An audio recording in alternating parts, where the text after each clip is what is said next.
The world of boxing is built on thunderous punches and brutal knockouts, but the most powerful stories often live far away from the spotlight, in quiet glances, early morning rituals, and the unspoken bond between two souls who found each other in the ring.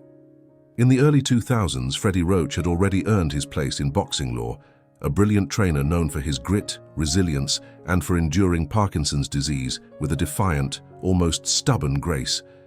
Yet even the most unbreakable spirits have cracks, and in 2001, Freddie was nearing one of his darkest points. He had begun to wonder if he still belonged in the gym.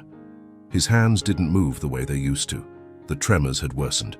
His body felt like it was aging and fast forward, and the hunger, that raw obsession with the sport, had started to fade. He didn't tell many people. Instead, he kept showing up to the wildcard gym, kept wrapping hands, kept moving around the ring, as if pretending was the same as believing. But inside, a quiet voice had started whispering that maybe this chapter was over. Maybe boxing had moved on without him. Then one morning, without announcement or fanfare, a young Filipino fighter walked into the gym. Small, wiry, with eyes that seemed to hold a storm barely contained. He didn't speak much English. He didn't need to. His name was Manny Pacquiao. Freddie didn't expect much. Another fighter, another day. He gave Manny the usual instructions: warm up, shadow box, hit the mitts, routine stuff. But the moment Manny began throwing punches, something changed in the room. Freddie stood still, watched. The hand speed, blinding. The rhythm, electric. The power, far beyond what you'd expect from someone his size. In 3 short rounds, Freddie saw something he hadn't seen in years, a reason to believe again. The gym came alive, the air crackling with that unmistakable energy that only true greatness can summon. Freddie called his manager that very day. "This kid's going to be a world champion," he said, eyes wide, voice full of something he hadn't felt in a long, long time: hope. It started there. A handshake, a nod, a mutual understanding that didn't need words. Manny didn't just find a trainer. Freddie didn't just find a fighter. They found each other. And over the next 2 decades, what they built wasn't just a dynasty. It was a partnership forged in fire, discipline, sacrifice, and unshakable trust. At first, it was about survival. Manny needed money. He had a family in the Philippines depending on him. He was sending home almost every dollar he made. Freddie saw that desperation, that hunger, and he matched it with his own. They trained like maniacs, day in, day out. No shortcuts, no ego, just purpose. Manny would run before sunrise, sprinting through the hills of Los Angeles. Freddie would be there waiting in the gym, mitts up, ready for war. Soon came the fights, the upsets, the knockouts that left opponents gasping on the canvas. The world took notice. Pacquiao, the unheralded featherweight from General Santos City, became a global sensation. Titles followed: featherweight, super featherweight, lightweight, welterweight. It didn't seem to matter the weight class. Manny would climb, Freddie would plan, and the results were always the same: domination. But what most people missed, what the cameras rarely caught, was the relationship evolving between the rounds. Freddie was more than a trainer. He was a guardian, a mentor, and at times a silent father figure. Manny, for all his speed and fury in the ring, often sought calm and clarity in Freddie's eyes, and Freddie gave him that, even when his own body betrayed him. There were days the tremors were so bad Freddie could barely lace gloves, but he showed up, always, without complaint. There's a kind of love that only grows in the face of shared struggle. Freddie never asked for Manny's sympathy. Manny never treated Freddie like a patient. In the ring, they were equals. And maybe that's why it worked. Maybe that's why, fight after fight, they defied the odds. 8-division world champion, a feat never before seen in the history of boxing. And through it all, Freddie was there, a quiet constant behind the storms. Still, beneath the surface, there was a truth Freddie never shared. He kept it buried, locked behind years of press conferences, victory laps, and corner instructions whispered into bloodied ears. It wasn't pride or secrecy that kept him silent. It was fear. He didn't want to interrupt the magic. He didn't want to stain the beauty of what they had with the weight of what he was truly feeling, because the truth was simple. Freddie hadn't saved Manny. Manny had saved Freddie. It's strange how life works. We often think of mentorship as something one-directional, the wise elder guiding the young. But Freddie knew that wasn't the case. He knew that without Manny walking into that gym on that specific day, he might have faded into obscurity. He might have stopped training. He might have stopped altogether. There were nights Freddie would lie awake long after the gym had emptied, staring at the ceiling in his modest apartment. He'd think about the tremors, about the way his body had changed. But he'd also think about Manny, about the roar of the crowd when he landed a clean left, about the quiet conversations before dawn, about the way they had built something no one could ever take away. And every time he thought about it, the same words came back. He saved me. Of course, he never said that to Manny. He didn't know how. The words felt too big, too final. How do you tell someone they pulled you back from the edge without ever knowing it? So he said nothing, just kept showing up, kept holding the mitts, kept doing the work because maybe that was enough. Maybe love, real, raw, unspoken love, didn't need to be said aloud to be understood. But time has a way of catching up. And stories, no matter how deeply hidden, eventually find their way to the surface. Freddie would go on to train dozens. More fighters, some champions, some not. But none ever quite reached the place Manny held in his heart. And while the cameras captured the glory, the blood, the belts, they never quite captured this. This was the story behind the legend, not of a boxer and his trainer, but of a man whose life was quietly rescued by the boy he taught how to fight. The High. Most powerful stories are often the ones we're afraid to tell, the ones that sit heavy on our hearts, silently shaping the way we move through life. Freddie Roach had carried his story for over 20 years, through every victory, every cut, every celebration and every silent moment in the locker room when the cameras were gone and only the two of them remained. He carried it through championship belts, roaring arenas and sleepless nights, haunted by memories of a time when he wasn't sure he'd last another year. It was a story built not from punches or press conferences, but from something far more fragile. The simple truth of what one man meant to another. It happened in 2024 in a quiet room at Wildcard Gym. There were no crowds, no microphones, no fight scheduled. A small film crew had asked Freddie to participate in a private documentary. Not the glossy kind that aired on pay-per-view, but something personal, honest, just him.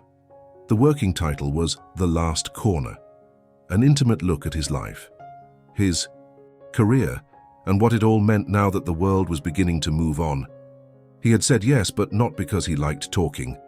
Freddie had never been the type to spill emotion on command, but something inside him, a whisper, maybe a warning, told him the time had come. He sat on a worn-out stool in front of the camera. The gym behind him looked exactly as it had 20 years earlier. The red, white and blue ropes, the scuffed-up heavy bags, the photos of champions staring down from the walls. Only Freddie looked different now, older, tired in the eyes. But still there, still fighting. The producer asked him to reflect. What did boxing mean to him? What did Manny mean to him? At first, the answers came easy. He was the hardest worker I've ever trained, Freddie said.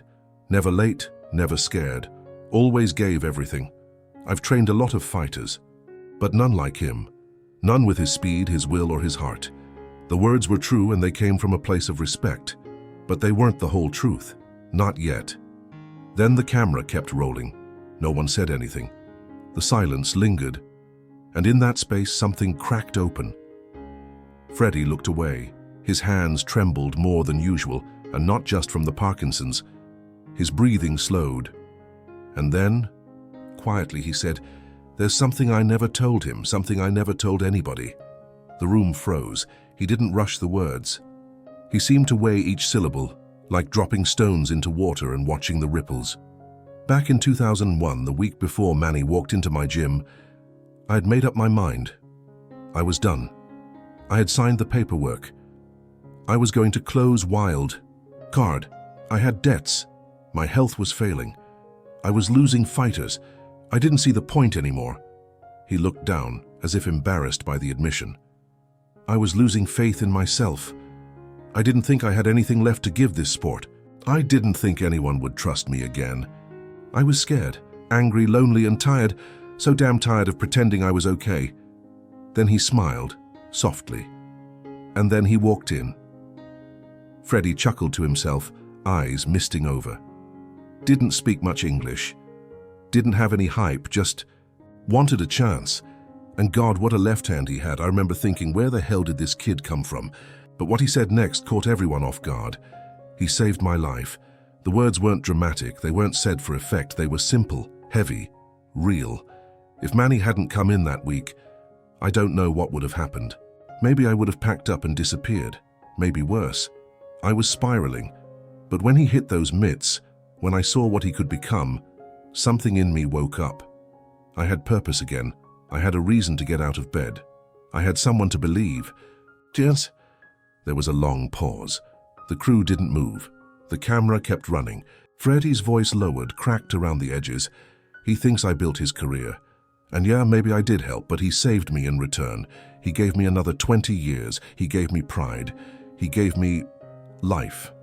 Then Freddie reached into his coat pocket, slowly, carefully. He pulled out an envelope, yellowed, old, worn at the edges like it had been handled hundreds of times. His fingers shook as he turned it over in his hands. I wrote this letter in 2005. It was after the Morales, a loss. That one hit hard. Manny was broken and I didn't know how to fix it. I started thinking, what if something happens to me? What if I don't wake up one day? I wanted him to know, so I wrote it. He held it up.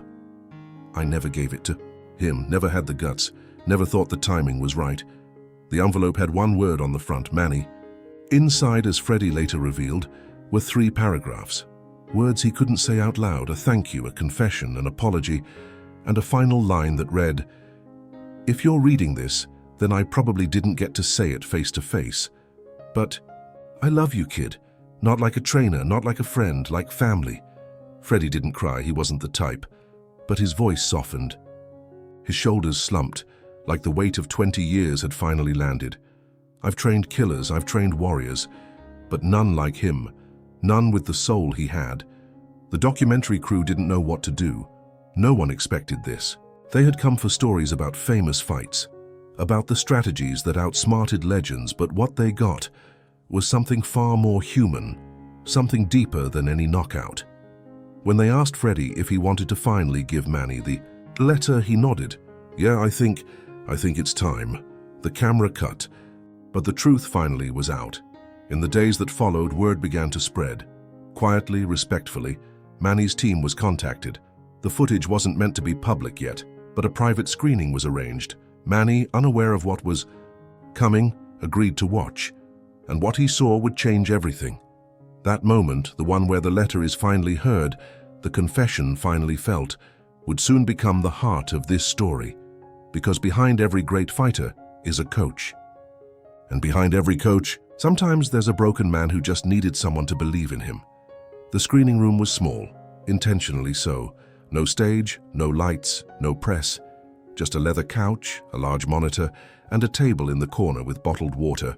No one touched. Manny Pacquiao arrived quietly, dressed modestly as always, wearing his signature humility like armor. Beside him sat his wife, Jinky, her hands folded in her lap. She knew something was coming. The producers had hinted this was different. Not another retrospective on his victories, not a fluff piece about his fame. This was something personal, something unfinished. Manny didn't ask questions. He just nodded, sat down, and faced the screen. The room dimmed. The video began to play. At first, it was what he expected. Archival footage of the early days at Wildcard Gym. The grainy clips of him training, grinning as he threw thunderous combinations, and Freddie beside him, barking instructions with that gravel-throated urgency. He smiled, occasionally chuckling at how young they looked, how chaotic and beautiful those first years were. But then the tone changed. The footage cut to present-day Freddie, sitting alone, older, quieter, slower in movement. Manny leaned forward. The silence between the words drew him in. When Freddie started to speak about 2001, about closing the gym, about being ready to give up, Manny's expression shifted. Confusion, then concern. He had never heard this before, and then came the line, "He saved my life." Manny blinked. It hit him like a punch he didn't see coming. The air in the room grew heavier, as if the words had changed its weight. He looked over at Jinky, but she didn't say anything. She simply reached over and placed a hand on his arm. Freddie continued, "I always thought I was supposed to be his savior, his mentor, his guide, but it was the other way around. He gave me something to live for when I had nothing left." The screen cut to Freddie holding the envelope, the letter, and explaining how he'd carried it all these years. Manny's eyes didn't move. He was frozen in place, not breathing, as if any motion might shatter what was unfolding. When Freddie read the final line of the letter aloud, the silence in the room became a third presence. "If you're reading this, then..." I probably didn't get to say it face to face. "But I love you, kid. Not like a trainer, not like a friend, like family." Manny didn't speak. His eyes glossed over, but he didn't blink. And then, without warning, the tear came. One single tear down his left cheek, silent and graceful. He made no effort to wipe it away. Another followed, and another. For years, Manny Pacquiao had been celebrated as a warrior, fearless, explosive, seemingly invulnerable. But in that room, watching the man who had guided him from obscurity to immortality bare his soul, he wasn't a fighter. He was a son hearing his father's voice through time, and it broke something open. "I didn't know," Manny whispered. "All this time, I didn't know." There was no need for more explanation. He wasn't crying out of guilt. He was crying because in that moment he understood something deeper than words. That love, the real kind, is often hidden in sacrifice. That Freddie's silence all these years wasn't absence. It was protection. It was loyalty. It was the purest form of devotion. When the screening ended, Manny stayed seated for several minutes. He didn't rush out. He didn't reach for his phone. He just sat there in silence, digesting the weight of what had been revealed. When he finally stood, his face was calm, but changed. There was a softness there that hadn't been visible before he asked to see Freddie. The reunion was arranged that same week. No cameras, no media. Just two men and a lifetime of unspoken gratitude between them. They met at Wildcard Gym early in the morning, before the usual noise and traffic. The sun hadn't fully risen. The gym felt sacred in its stillness. Freddie was waiting inside, standing near the ring, a towel over his shoulder like always. When Manny walked in, their eyes met, and for a few seconds neither spoke. Then Manny walked forward quickly and wrapped Freddie in a hug. Not a casual one, not for show. A full embrace, long, silent, and trembling. Neither said, "I love you." They didn't need to. Freddie finally spoke. "You saw it?" Manny nodded, his chin still on Freddie's shoulder. "I did." Another pause. "Thank you," Manny said, but Freddie shook his head. "No, thank you." They sat on the edge of the ring afterward, legs dangling like they had so many times before. For over an hour they talked, not about belts or fights, but about the little things. The time they ran out of water mid-training and had to use a garden hose. The jokes that Manny's translator got wrong. The first time Freddie saw him smile after the Morales loss. It was all there, filed away in their shared memory, pulled out like old treasures. Manny brought the letter with him, folded, worn, cherished. He had read it again and again, trying to absorb every word, every comma, every space between lines. He handed it back to Freddie that morning. "I'll keep it in my heart," he said. "But you should hold it. It belongs to both of us." Freddie smiled, a rare, unguarded one. He tucked the letter into his jacket pocket, close to the heart. From that day forward, nothing changed, and everything changed. The world continued spinning. Fights came and went. New champions rose. But for Freddie and Manny, something had been completed. A circle, a truth finally spoken after decades of silence. They had started as trainer and fighter. They ended as something more, two men who had unknowingly carried each other through the darkest stretches of life. Years later, when asked about his proudest moment, Freddie didn't mention a specific title. He didn't reference any of the historic knockouts or career-defining upsets.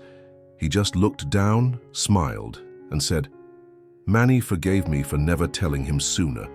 That was the greatest win of my life." As for Manny, he began telling young fighters a new story. Not about how to punch, but about how to listen. How sometimes the person you think you're following is actually leaning on you, and how strength isn't measured in what you can endure, but in what you inspire in someone else. Freddie Roach revealed a secret. Manny Pacquiao heard it, and in doing so, both men found something deeper than legacy. They found each other, not as trainer and fighter, not as legend and legend maker, but as two souls who, against all odds, saved each other in the silence between the rounds. And in that silence, they found everything.